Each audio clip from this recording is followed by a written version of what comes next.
Aku pernah punya seorang kakak laki-laki. Dia sosok yang luar biasa. Tak ada kata dendam padanya, walau itu sebuah fantasi. Seorang lelaki yang datang sebagai sosok pendiam, tetapi bernas, terpaksa berlalu pergi dalam arakan mega terpendar. Seorang lelaki yang berani meneguk embun walaupun itu raib dihalaui mentari. Lelaki yang selalu mengelak ketika kutanya, mungkinkah dendam menjadi sebentuk reaksi dari sebuah kehilangan cinta? Singkatnya, seorang lelaki yang kerap kusapa abang di awal segala karyaku. Lelaki penuh misteri, bukan misterius.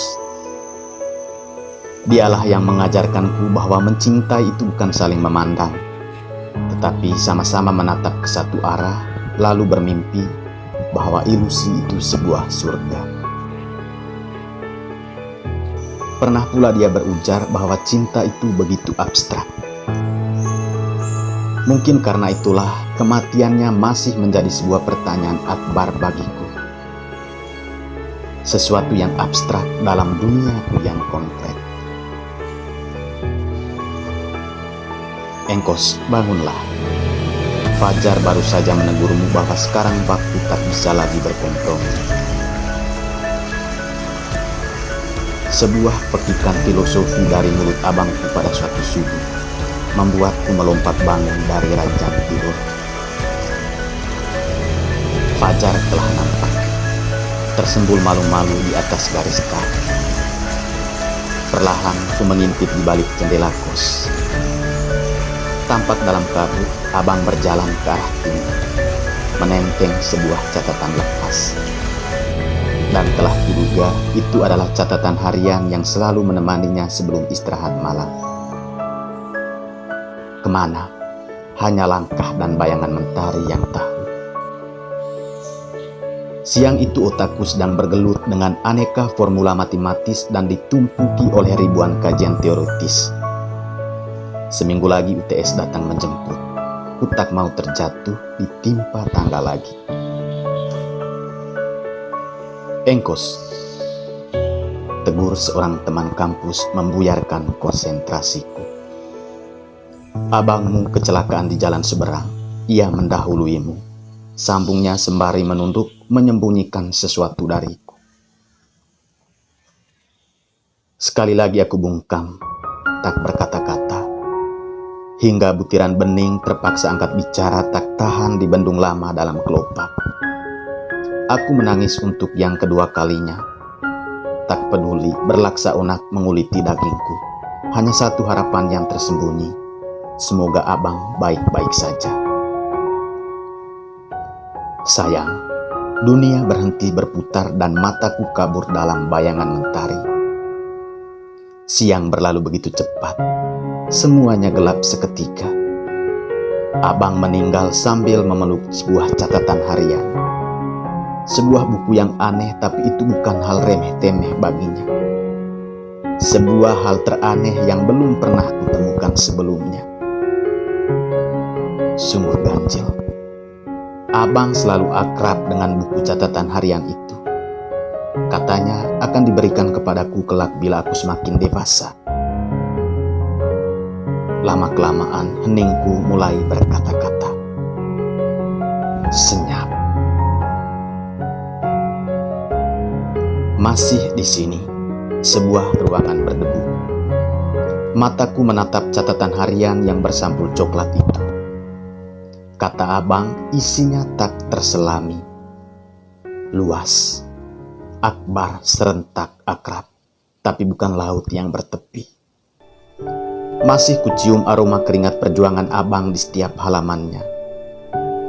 Aroma hangat yang selalu berbisik bahwa hidup adalah sebuah buku. Dan setiap lekukan garis bermakna adalah perjuangan. Siapa yang tidak berjuang dalam hidup akan mati berulang kali sebelum ia mati sesungguhnya. Ia mati dalam kebingungan. Ku coba membersihkan debu yang menetap di setiap lembaran buku catatan harian yang sudah kusam itu. Tampak samar-samar fotonya dari masa kecil hingga dewasa. berpenampilan sedikit lugu, sederhana seturut kepribadiannya. Lembar demi lembar kulahap perlahan-lahan hingga berhenti seketika. Menatap secari kertas kumal di baliknya, surat tua bertuliskan, "Buat adikku Engkos." Hatiku gemetar, jemari tanganku terasa lemas menopang, sehingga buku catatan harian itu nyaris jatuh. Setelah kumantapkan hati dan pikiran, lambat laun kueja satu persatu makna coretan kecil itu. Buat adikku Engkos. Hiburlah hatimu karena suatu saat abang pasti akan pergi selamanya. Bila nanti orang menyorotimu sebagai orang yang tak memiliki abang, biarlah Engkos, sebab mulai hari ini engkau berabangkan buku catatan harian ini dengan hatimu sebagai seorang sahabat. Semoga keduanya seiring dan seperjalanan, bukan saling mengiringi. Maaf bila abang membohongimu selama ini. Semua itu karena abang tak mau engkau disekap oleh emosimu, lalu depresi. Sebenarnya, kematianku adalah korban kebencian dan dendam. Abang dibunuh oleh segerombolan orang yang selama ini dekat dan akrab dengan kita. Mereka seasal dan sekampung dengan kita. Engkos, jangan menangis atau marah pada kehidupan. Bersaksilah pada orang-orang bahwa hidup itu indah kalau kita saling memaafkan. Jika ingin menemui abang, cukup maafkan mereka yang telah membunuhmu. Abang selalu di sampingmu, menjaga setiap hembusan nafas dan kedipan matamu.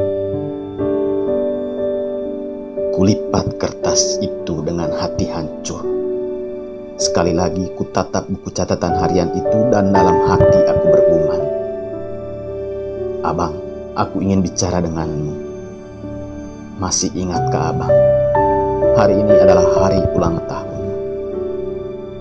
Selamat ulang tahun abangku tersayang.